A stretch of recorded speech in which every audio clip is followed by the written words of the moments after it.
YouTube, Blue Shoes and Happiness, Alexander McCall Smith.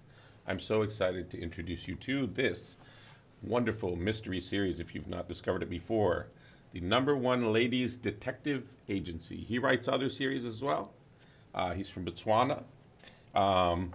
The detective's name is Precious, and it's a kind of mystery I'm going to call charm mystery, cozy adjacent. Before I tell you all the amazing mystery, no spoilers. I want to tell you a little bit about the humor of this book, the style, which is very much, among other things, the humor. I'll pick one at random here. Here we go. Uh, so, in Botswana, to refer to a person as past tense, as deceased, they refer to that person as late. So Ma Ramtose could not help smiling. It seems strange to say that something was good for one, and in the same breath say that one who used it is now late. There need be no connection, of course, but it seems strange nonetheless. She imagined an advertisement. Red Bush tea, much appreciated by people who are late. Someone recommends the tea to her, and the person is passed on. So, yes, this is the style. The humor I would call more situational than jokey. In fact, there's only 2 jokes. One here, I would consider this a little bit jokey, is he had not been unsuitable in any way, apart from the fact that he was already married, of course. Wah, wah. But as I said, that's uncommon. It's usually not. There's one pun, but it's very much in the service of developing the character of Ma Rumtosi. I'm going to call her Precious. It's easier to say. Her husband, the mechanic, who her PI office shares the building with the mechanics, and they, at this point in the series, are married already. It's in service of his character development that they show him as a punster here. He's buying a new chair. He's not one to make expenditures. This is like a big deal. So he's going to get a new chair, and it's all the characters are always connected in this. It's amazing. It's wonderful. It's very much like my experience in Africa. So the secretary, Precious's secretary, whose character I'll tell you about in a minute, is fiancéed now, and her fiancé runs the furniture shop. So they go and they get like a really good deal on this chair. And you should also know that in Botswana, cattle is very much the marker of wealth, right? So here he makes this pun here about the chair, he says, or a couch, he says. If I can find it. There we go. So soft, said Ma Makutsi, that's the secretary, quietly. Some of these leather chairs you see are very hard. They are from old cows. Chairs like that are called couches, said Mr. J.L.B. McToney, and laughed at his own joke. And I'm guessing no one else laughed.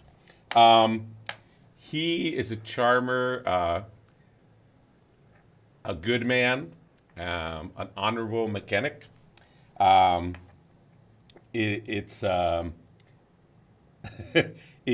example, he says at one point,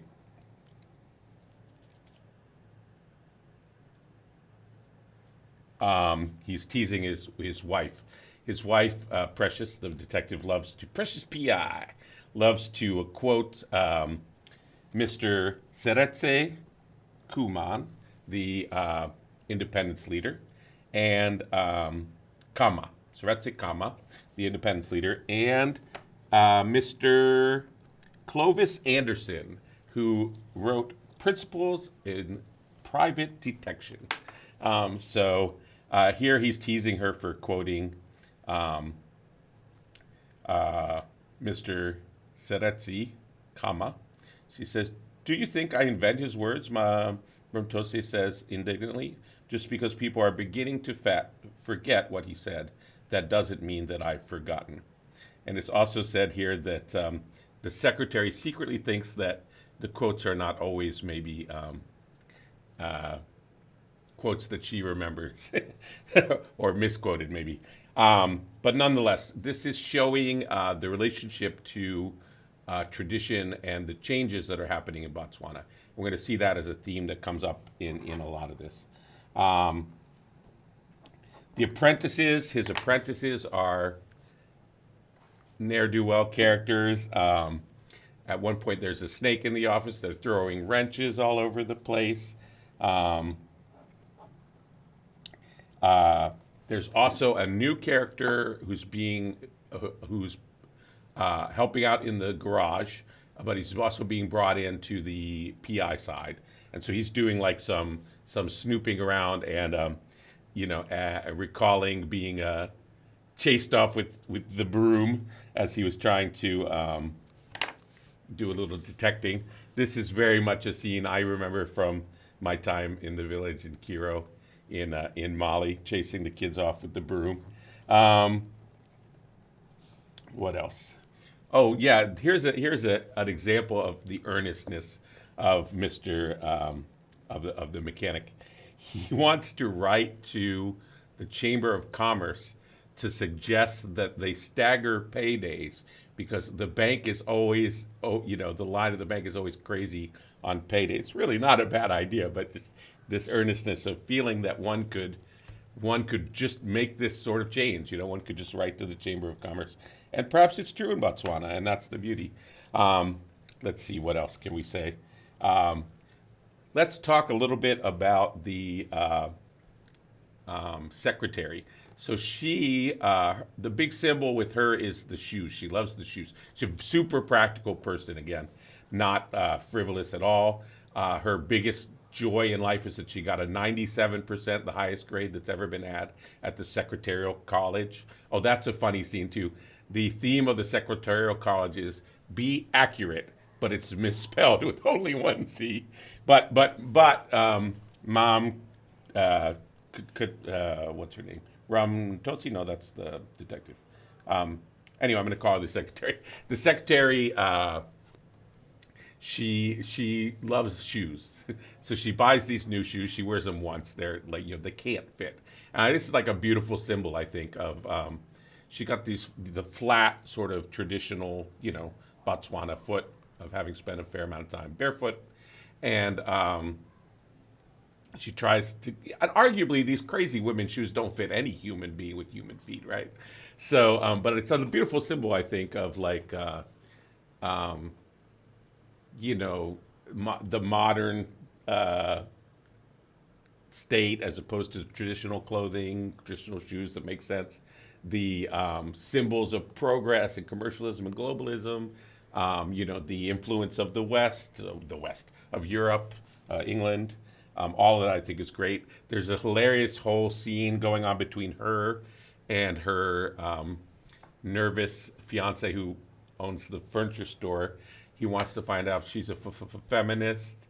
He's very nervous about it. It all gets clarified eventually. She's able to explain to calm him down, as she says. This is also something, very much roles are changing in Botswana, right? But it's always been kind of the case that the women did the market, and so they controlled money and things of that nature. So what does she say here? When she had finished making this observation, she stole a glance at Puti Radiputi. That's her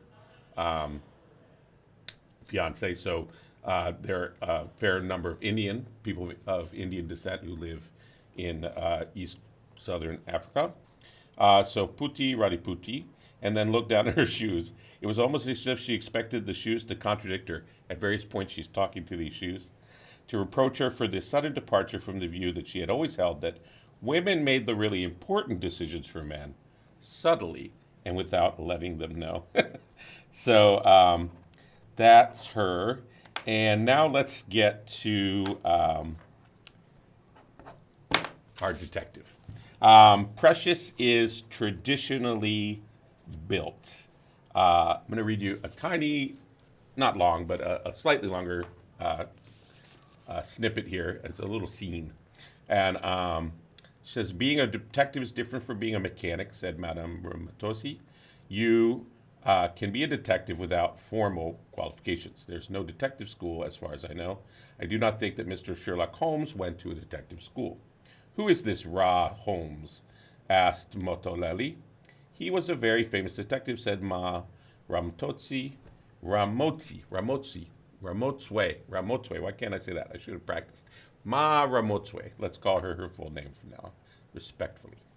Ma Ramotswe, the detective PI. He smoked a pipe and was very clever. Mr. J.L.B. Maticoni, her mechanic husband, stroked his chin. I do not think if he really existed. I think he was just in a book. Mathaleli looked to Ma Ramotswe for clarification. Maybe, said Ma Ramotswe, perhaps. He is from a book, said Pusso suddenly. That's one of their adopted children. My teacher told us about him. She said that he went to a waterfall and fell over the edge. She said that is what sometimes happens to detectives. Ma Ramotswe looked thoughtful. I have never been to the Victoria Falls, she said. If you fell over the Victoria Falls, said Mr. J.L.V. Maticoni, not very clever, cheerfully, I do not think that you would drown. You are too traditionally built for that. You would float over and bounce up at the bottom like a big rubber ball. You would not be hurt. Traditionally built is, big. I remember when I first went to Africa, I was quite large. And they used to call me Billy Billy Ba, which, big, big, big, which is a compliment for them. It means you're healthy, well-fed, rich, whatever. And then I lost a ton of weight, and they were quite concerned. Anyway, the children laughed, and Ma Ramotswe smiled, at least for a moment. Then her smile faded. She normally paid no attention to any reference to her traditional build. Indeed, she was proud of it and would mention it herself. But now it seemed to her rather too many people were drawing attention to it. There had been the remark to Mr. Polopezzi, the new apprentice detective. An ill-considered casual remark, it is true, but still a suggestion that lions would like to eat her because she was large and juicy. Um, yes, animals don't play a huge part in this book. There is one in particular, but won't spoil it for you. There's the snake scene. There is a chapter in there about how to deal with angry ostriches. But yeah, they're on a stakeout, and the apprentice makes this comment about her weight. So she's going back and forth with should she diet or not. Very interesting, and this is cause also for some interesting philosophical speculations throughout this as well. So she'll be like, well, dieting causes people to be, very dishonest because they cheat and they usually lie about it, and they become bad-tempered. So anyway, I'll leave it as a mystery, as one of the mysteries to you, whether she goes on the diet or stays on the diet. Did I want to tell you anything more about the humor before getting into the mystery? I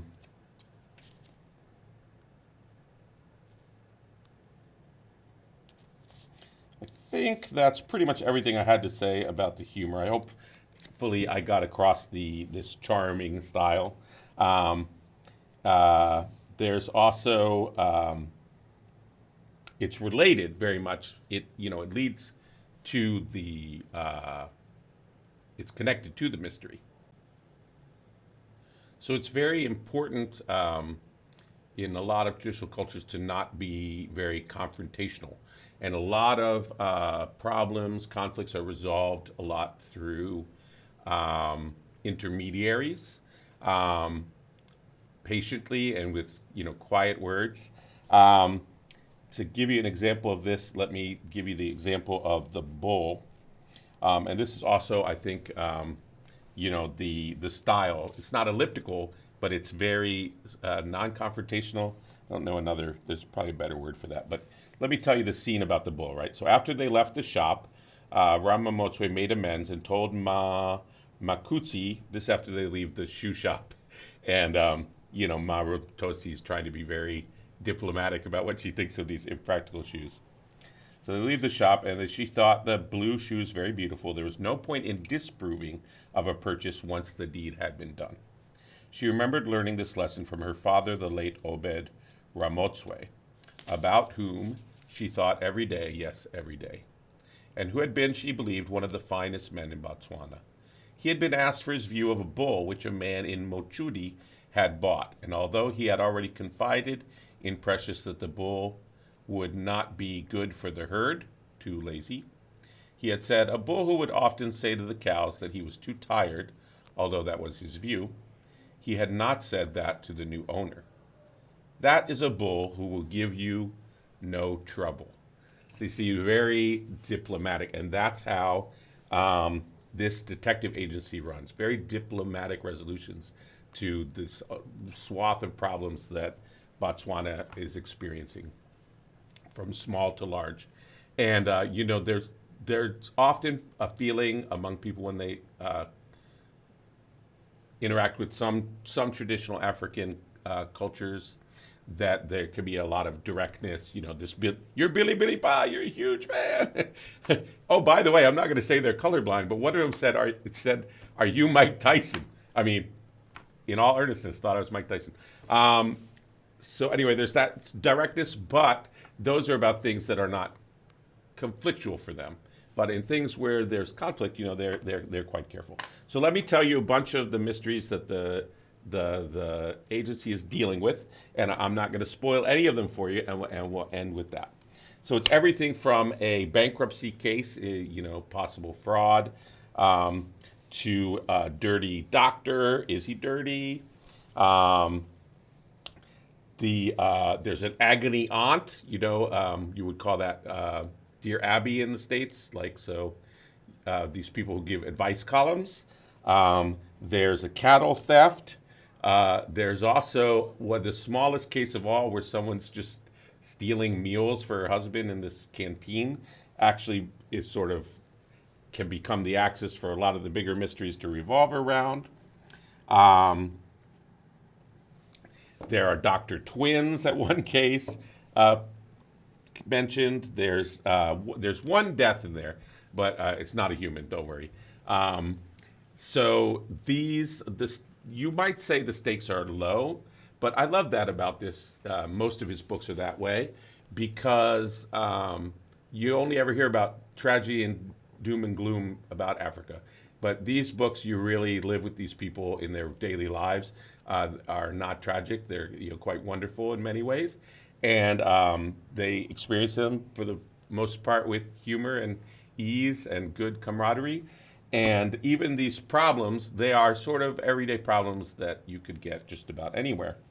A few have to do with, the changes in Botswana, but there's a blackmail. Is someone being blackmailed? That's an interesting twist. You're used to the wrong blackmail, where the wrong person is being blackmailed, but what if it's the wrong person blackmailing? I'm not going to say more than that, but there's a sort of a tricky switcheroo in there. What else have we got? Oh, and of course, the resolutions for these cases are very interesting as well, because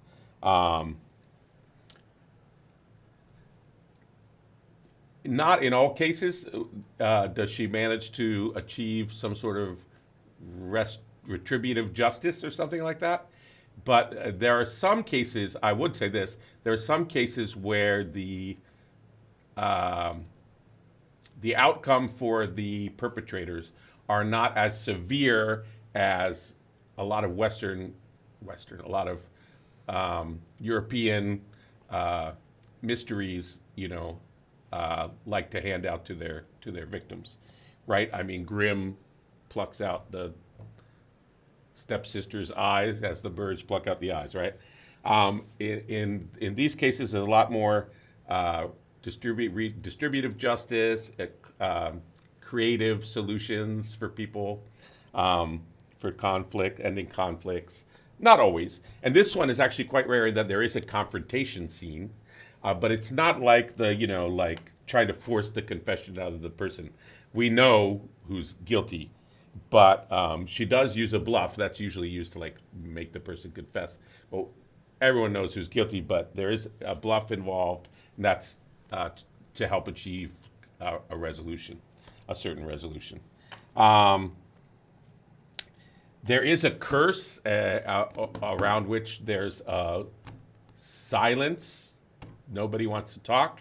That is an interesting plot point and mystery in here that is maybe more unique to the Botswana culture. But yeah, so hopefully you want to find out how some of those mysteries resolve. Definitely you'll enjoy going along with the characters and having a few laughs. And I think you'll go with the feeling I always do that I'd love to live in Botswana. They seem like such lovely people. There are some more beautiful descriptive passages and reflections about Botswana. And it's not all jokes. There certainly are some lyrical passages, but just enough, not too many. It's mainly keeps moving along with the plot and the characters. So as you can see, there are a lot of people and a lot of interrelations and mysteries to get resolved. Almost all of them do. There's one extra little wish that Precious had that that she doesn't pull off by the end. She's always trying to do good deeds for people. So that didn't one of them didn't happen in the end of this book. I imagine it will in one of the other of the series. I don't know how many there are in the series now. I believe he's stopped with this series and has moved on to another one. So if I looked it up, I could have told you the total number of these books. But I'd read them all if I were you. They are great. If you find them, grab them.